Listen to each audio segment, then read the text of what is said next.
All right. Good morning, guys. Welcome back to our garden chronicles. Guys, I'm doing just a little work out here in the garden this morning. The sun has already came out and gotten too hot, and I'm going to just come back like in the morning, or maybe do something later evening. All I'm doing, guys, right here is working up this dirt to the lemon plant, to my lemon tree. It has did a great job in coming back. You know, I told you how it died with the cold and stuff like that. But I just kind of been pampering it a little bit, and look like it's back on the road. And I know what to do as time go on. So guys, let me tell you, let me move over here. Let me tell you what we're doing out here this morning.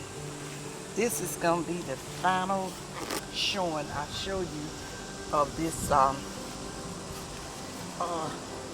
spring summer garden of 2023. If they can't hear, so don't worry too much about it. I'm not going to be snooping down doing too much. So guys, I'm just going to show you the final showing of this, and then we're going to be getting ready to clear this garden out for our fall planting. I mean, clear out instead of grow beds and everything out for the fall planting. This have been a wonderful growing season for the summer spring garden. And as you guys can see, I only planted enough for me and Tuck. Just a two-person garden, but have shared a lot. Like I told you, don't take a lots of stuff. You know, I kept working with it till I find out how many plants it would take to produce enough for us, and for us to share with my daughter and a couple of friends.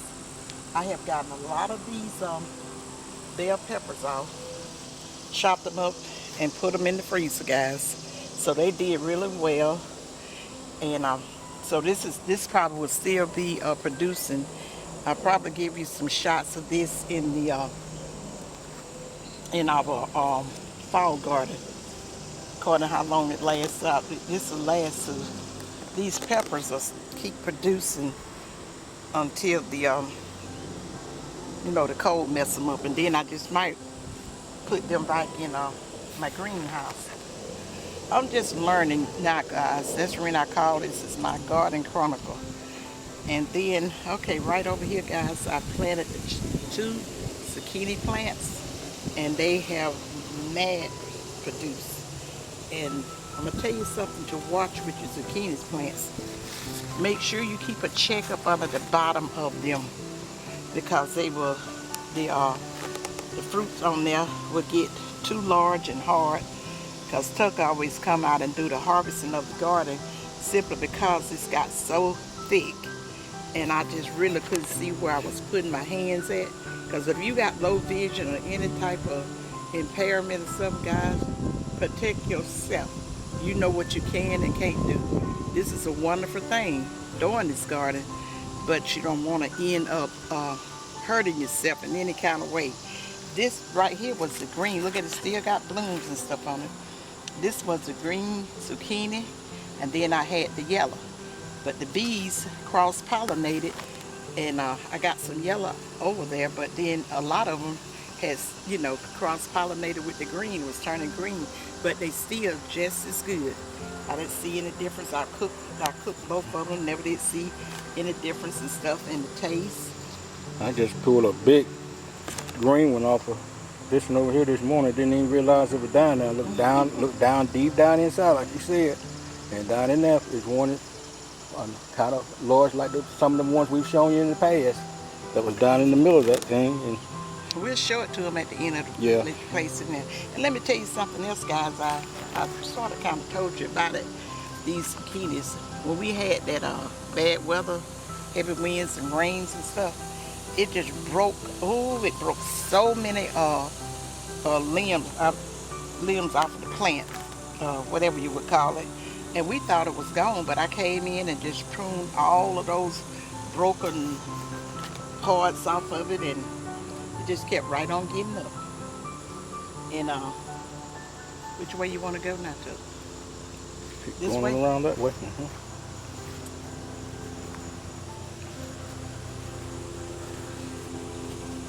Guys, I didn't work my soil up as many times as I normally do this year, simply because, you know, it had gotten a little hot. Guys, when I do my planting in the springtime, you know, I always told you guys I normally start the second week in May and thereafter.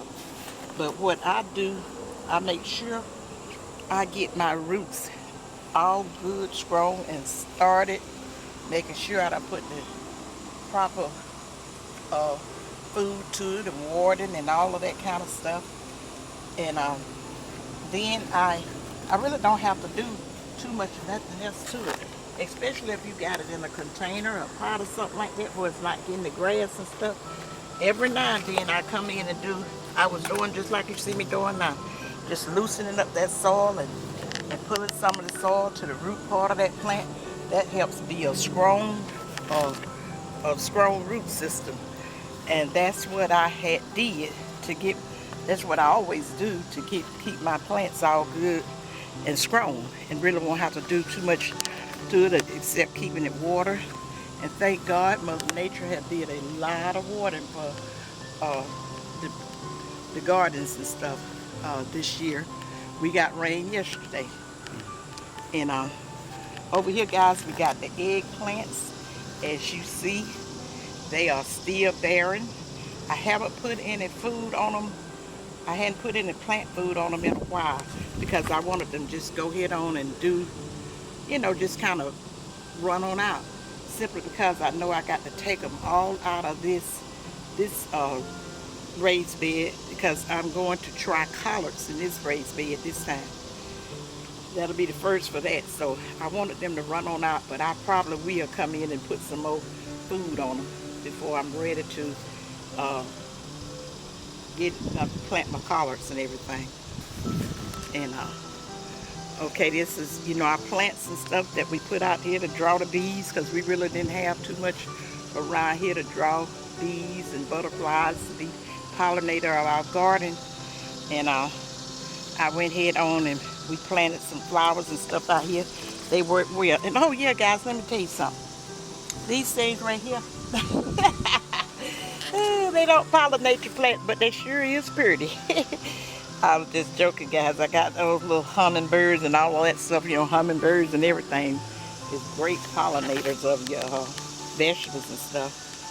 And then this is my Jamaican sorrel. She had sent me several seeds and I planted them, and that was only one seed that germinated and produced the plant, and it's doing good. And I got to talk to LaTanya to see when it's gonna bloom, because I think I had said it to her when I talked to her one day. This Jamaican sorrel is the same thing as a hibiscus plant. Because I was familiar with that plant, but it had been so many years since I dealt with it, I didn't know. I used to Chuck had planted some one year, and he planted them in the bucket, but planted them in the dirt. But that was probably about here in the early 90s, and they really didn't work for him or whatever. So that was that. But I'm kind of working on that. You'll see that again. And then I got a bell pepper plant over here. Look like it's trying to not do so well, but I'm gonna work on that. And then with my tomatoes and stuff, guys, they just got, when we had that rain and stuff like that, you know, a lot of things happened to them. And so I didn't really work on them as much because, like I said, it had gotten hot, and they just kind of went every which way and was broken, and I didn't get to tie them up and all that kind of stuff like I normally do. Normally I let Tuck plant tomatoes because I'm not, now when I was a young girl, they really didn't bother me. But now that I'm older and got sense, I don't play around with them big old ugly tomato hornworms, is that what they call them, Gary? Yeah. I see why my deceased sister used to be scared to death of worms and stuff, and I wasn't. Because I stayed with my mom and dad out in the yard doing just about anything they would do. So, but now, I just don't like the way them things look. They pure ugly.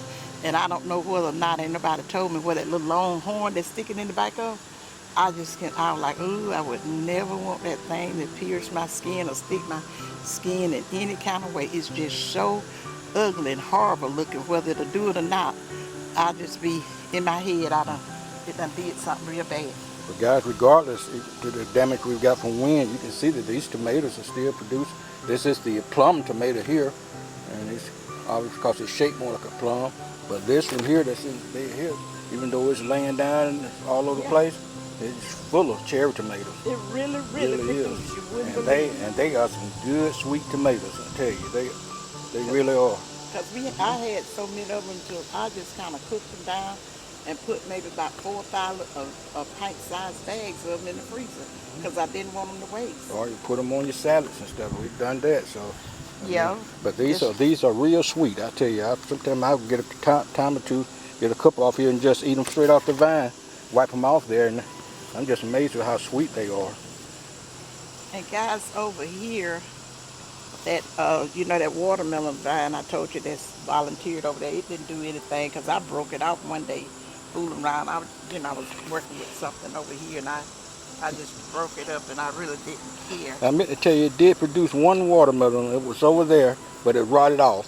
Oh yeah. The thing, and I took it. Matter of fact, actually, I threw it away today when I was out here doing what I was doing, and I saw it over there, and And guys, this is I done have 2 hot banana plants, and they produce real good. And I got some, I made a few jars of pepper sauce for Brittany. I'll probably show you, put a picture. I'll probably put a picture of this in the, at the end of the video. I was so disappointed that I couldn't find any more of these because I just love this pepper. And I shared a lot of jars of pepper sauce, and we kept them and stuff, and I would take some of them out and put it in my collards or whatever that I was cooking. I just put it on in there. So I'm going to put a little bit more fertilizer on that. And my cabbage guys, that I done took them up. We'll be taking the collard green stalks up soon. And the eggplants, we got a couple of eggplants over here. These may be the 2 that I'll try to keep it going as long as they want to go before I pull them up. But this time over here in the buckets, let me turn so you can hear. In the buckets, they producing everything, but last year they put on an abundance of eggplants. More than when I would come out, really all I needed to eat was one. I mean, we had eggplants just running out of our ears, eyes, and nose. of course, guys, as we've told you plenty of times, these are Japanese eggplants here. Yeah, the Japanese. We did not plant any of the straight 8 this time. No, they the black beauty. I'm sorry, I said straight 8 of squash. But we didn't plant any of the black beauty eggplants this time. We just went with the Japanese eggplant.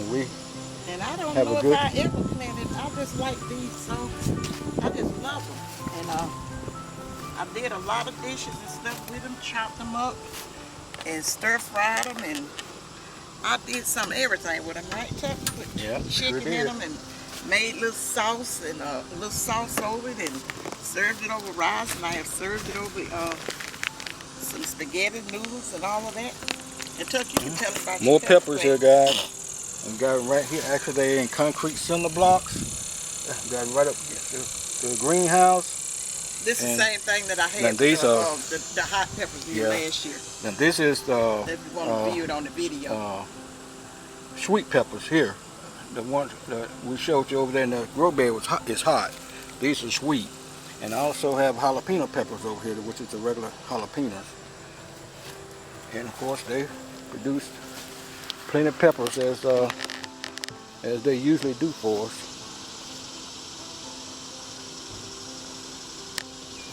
Okay, we're gonna move to another area.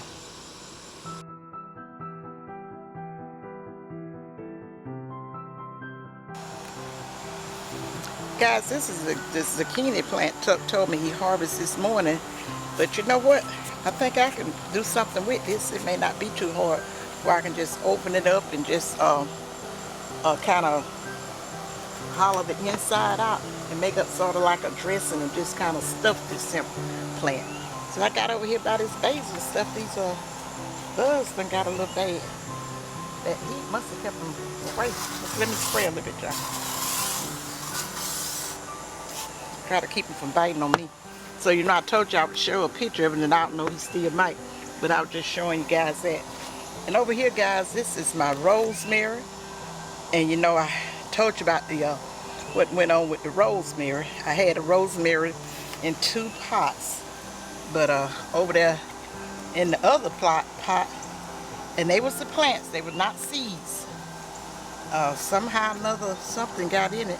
I'm looking at this right here. It look like this might be some dill up in here. No, this is rosemary right now. Can't really see it good. But I'm gonna do some more herb planting. You can smell that dill. I can smell it right here. No, that's the basil. You smell it That right basil? here. Okay. You know, did you smell it? You smell it in the house? Yeah. I had cut it. You know, I came out and harvested some of it, and I put it in a jar in the house, and I cook with basil, but not a lot of things. I love basil and stuff, and I'll probably start making some pesto and all that other kind of stuff. And let's see what kind of basil is this right here. I think it's a sweet basil. Yeah, this is a sweet basil. It's really growing like, it looks like that. It's a sweet basil. And over there in that pot was supposed to be another thing of rosemary that turned to something else. It was just probably at the nursery, that seed. Oh yeah, one of my clients, one of my subscribers told me that looked like, in that pot when I was telling y'all the mystery pot, she told me it looked like, she even gave the scientific name for it and everything, but it was bok choy. And I looked it up and she was exactly right. That's exactly what it was. So we got a name for the mystery plant this year, guys. It was bok choy. Bok choy. Okay, let's move over to this right here, and then we'll go to the other side.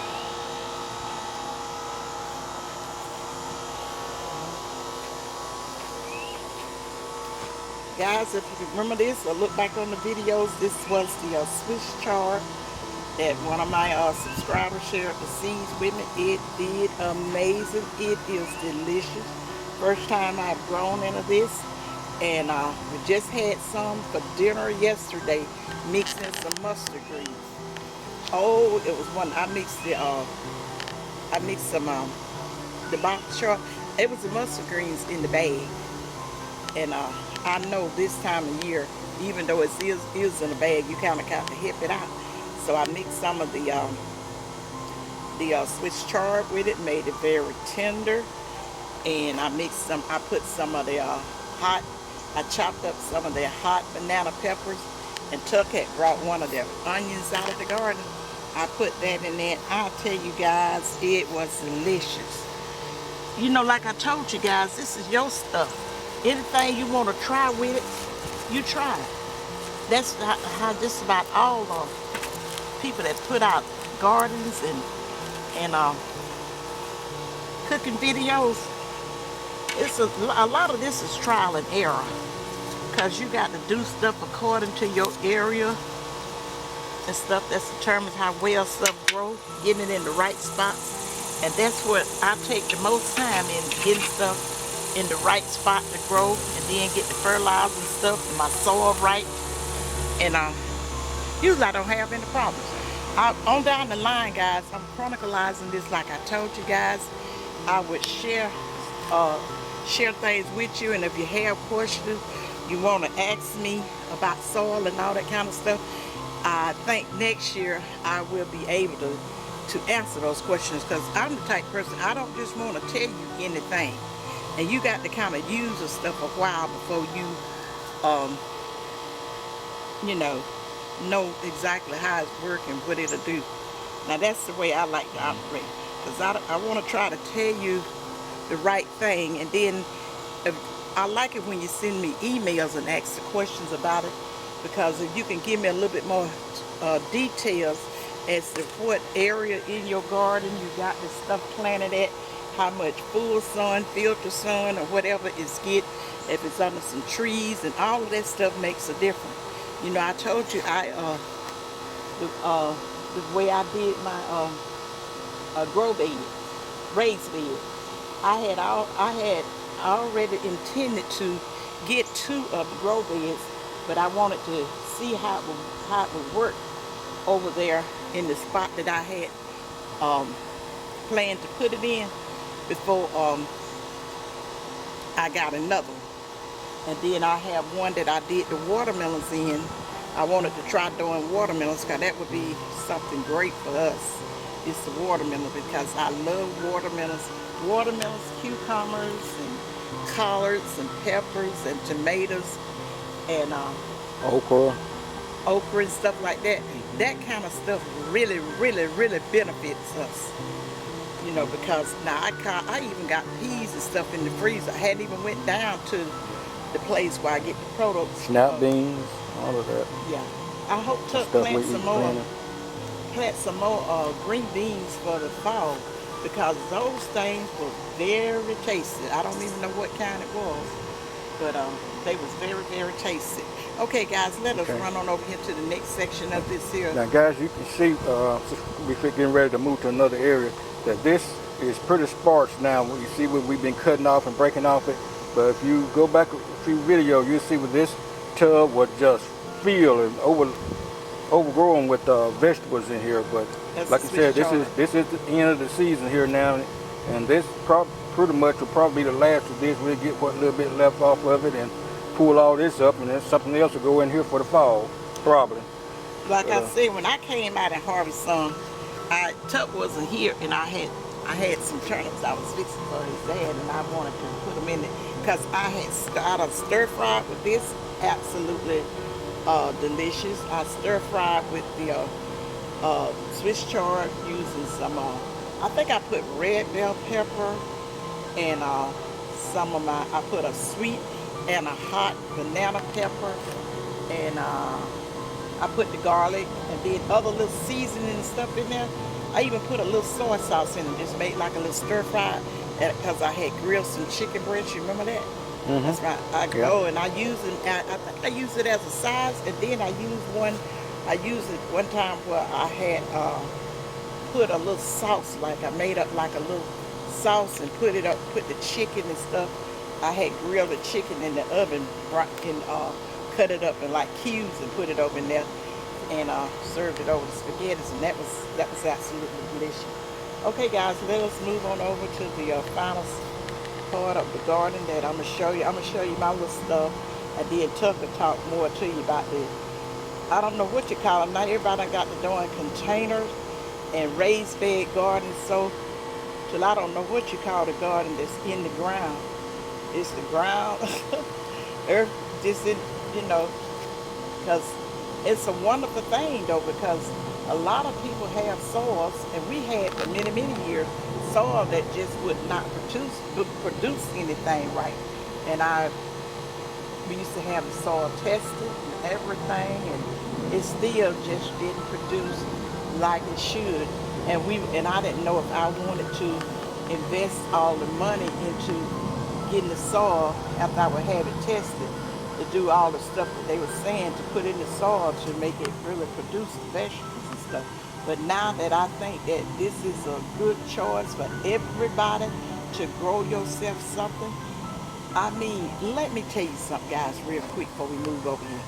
I was raised in the days where my granddaddy had taught us that a little bit of something beat a whole lot of nothing.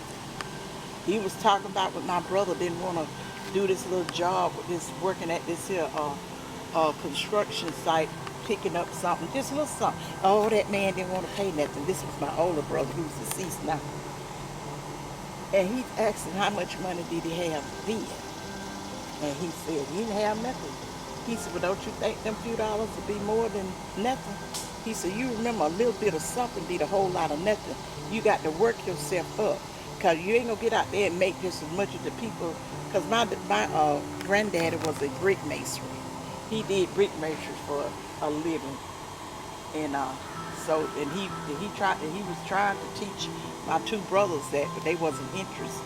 See, after my father passed and we left the country, my granddad had always been a big part in our life. But after my daddy passed and my mama was left with 6 kids all under the age of 18, he stepped in and did a major role. He was a wonderful man. He was the patriarch of our family, even to now. All the stuff that he knew that he wasn't going to be around to tell us a lot of things. So he started telling it, especially to me, because I was going to always hang out with him and my step-grandmother. And then I used to go and live with my real grandmother and my step-grandfather. When my father passed, they moved back to Montgomery to be closer to us, and we had to spend summers and a lot. So we had a lot of teaching from our elders, and they was really on it, even though they always was saying how great of a job that Mother and Daddy had did with raising us up, because at the time we were such happy kids and respectful kids and all that stuff. You know, here in the South, guys, let me tell you something. And I've heard some young people speak the wrong thing on that. In the South, it was just enduring, and it was just the way we was raised. You said yes ma'am and yes sir to anybody that was older than you. And then you always said yes and no. Wasn't all that yeah, no, and all that. You would get your honey corrected with that type of behavior, and you would have no problems out of your parents or any kind of adults that was older than you if you just kept yourself respectful. But anytime you thought you had, as they say, you had got too big for your britches, they gonna correct you. I mean, they would correct you and then feel no kind of ways about it. Wasn't gonna mistreat you, but they definitely was gonna correct you and say the little stuff to let you know that one day you ain't gonna always be a child. You gonna be grown, and you got to, you know, charity begins at home and spreads abroad. These kind of things that you got to know.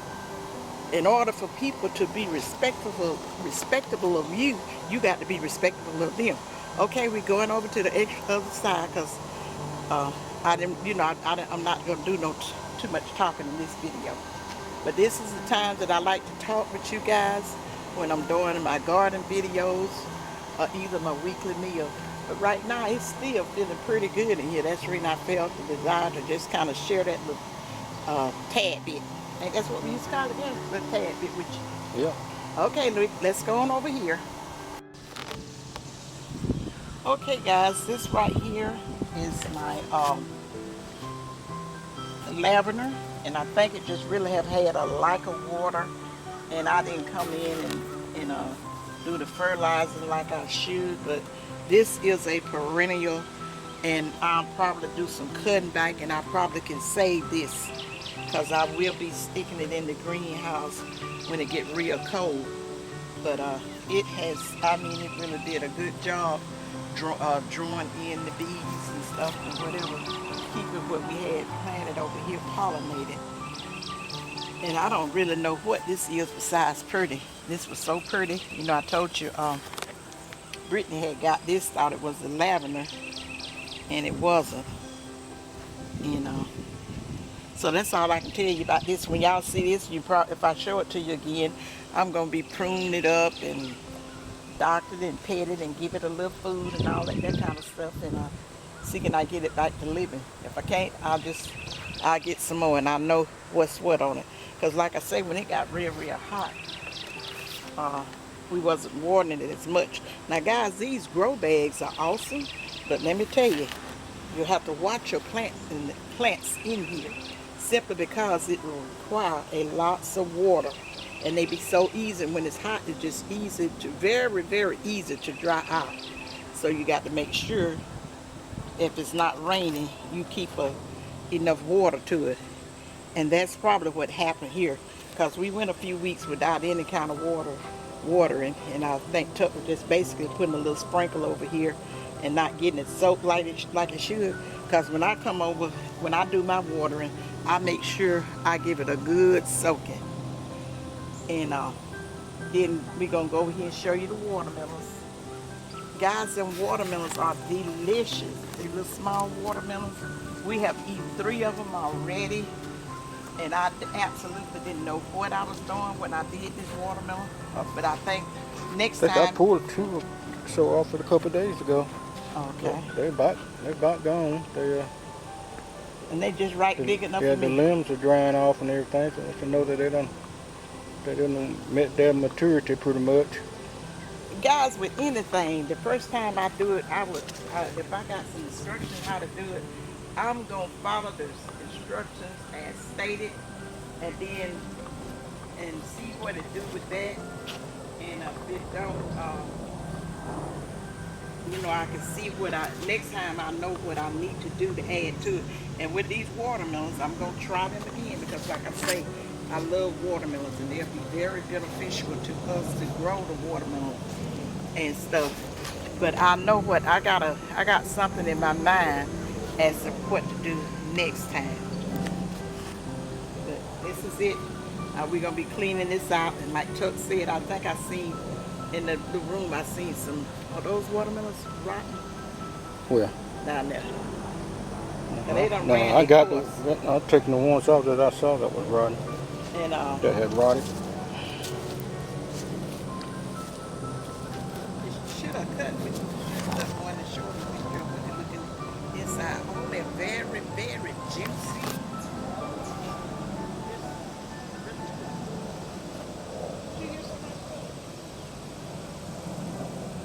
I didn't, but So okay, guys, that's the basics of what we get ready to. We'll be cleaning up out here and get ready for the fall garden, and then we'll let you know more about what we're gonna do with that. Not really sure as to what. So Tuck, take it over now, and you wanna eat it out? well, yeah, guys, this is just what I have left for the tomatoes. You can see they still bearing. Some of the leaf stuff is dying off on them. It's getting where they have pretty much produced the biggest of what they're going to produce. Okra and everything is produced a good bit, and I pulled what we have off on it freshly. But cucumbers, it's pretty much done all it's going to do as well. It's They still did got a little good, greenery guys. on it, but we did get a good bit of cucumbers from this. It didn't do what I was hoping it would have done, but I was pleased with it. Let me say something to him. Guys, he had the cucumbers in this container going up the trellis. And Tuck didn't do, like, now, when my parents did cucumbers, they made something where they always planted them in the earth. And then you got to see, you're supposed to train your cucumbers to trellis up. And I would come out here and tell and would ask Tuck, because he would come out every day. I told him to just keep it, if you want to really see, you got to kind of train it to grow up that vine. And I don't think, were you doing too much of that? Yeah.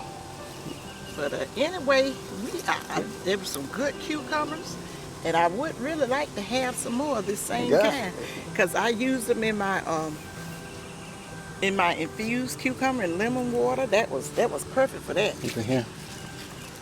Oh yeah, little round one, huh? Just trying to hang on, little buddy. Got one, and I see 2 on the other side.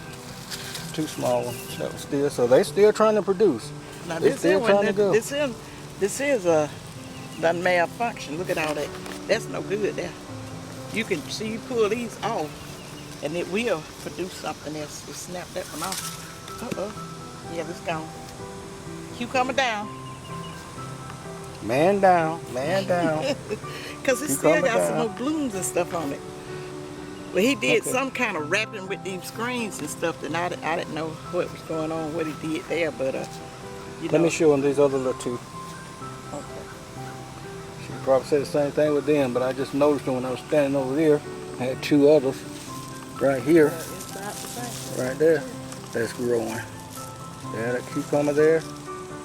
So they just trying to hold on a little bit, and Another little one right down here. But they pretty much ran their course as to what we're going to get off out of them. They did good. But we did get a good run on. Like I said, it's about time now to get stuff ready for the fall garden, and we'll be doing that in the next few weeks and everything, trying to get everything going so we can get stuff probably planted around the end of August, 1st of September, somewhere around in there. Yeah, guys, give yourself enough time before the fall. The frost and stuff come in, because normally it takes vegetables anywhere from 60 to 90 days and stuff like that. And we gonna still have. To me, fall gardens do better than the spring and summer garden. The spring garden will start out fine, but see that the heat from the summer gonna come in, and that will just kind of, just mess up certain type of vegetables. You don't, like I told you, we don't. Tuck did it for the longest, and I always told him, because my parents didn't do it, that we did not do collards. We did not plant collards and mustards and all of that stuff, cabbage. We did not plant that in what would be in the heat. That the heat would not do that. Heat make collards tough. And now in the fall, you plant collards, and when that first frost hit them collards gonna be so tender that if you try to cook them a long time and not paying attention to how long, because it may not take a pot of collards for 30 minutes before they're so tender till they melting in your mouth. And if you go any longer than that, you're gonna have a big pot of mush. I'll be talking more to your guys about that. Okay, guys, yeah, and keep in mind when we telling you this stuff here, we're talking about planting here in the South. If I know a lot of our subscribers are not Southeast Alabama, a lot of our subscribers are not from the South, so judge that according to where you are. But I know when you start talking about latter part of August and September, in some states, in some areas, it's starting to turn a lot colder and cooler. So you just kind of got to judge that and plant what works best in your area and works for you. Because we are giving you information that we have had work for us, and we've been here in the southeast of Alabama. You got to know what so you got to know, right? You got to know what zone you're in and how well things do in your area. Okay, so I just wanted to say that. And let me say this, and then guys, with the colder area, temperatures and stuff, the way the weather is up there, y'all have that's good garden weather. It may take longer for the earth to warm up for you to plant your seeds to germinate, but now you can do them in containers and stuff like that. But areas and stuff like that, make no mistake about it, they produce absolutely wonderful vegetables. I would say up around like Michigan and places like that. Ohio, Michigan.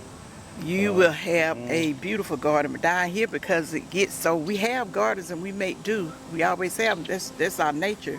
You work with what you got. Okay. But we struggle with the garden like in the summertime and stuff.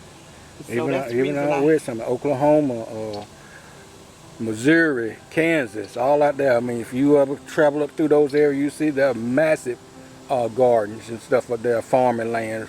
Sometimes forests you can see, just you can see crop planted, corn, different type of crops, just acres of it. Certain vegetables do better in certain zones.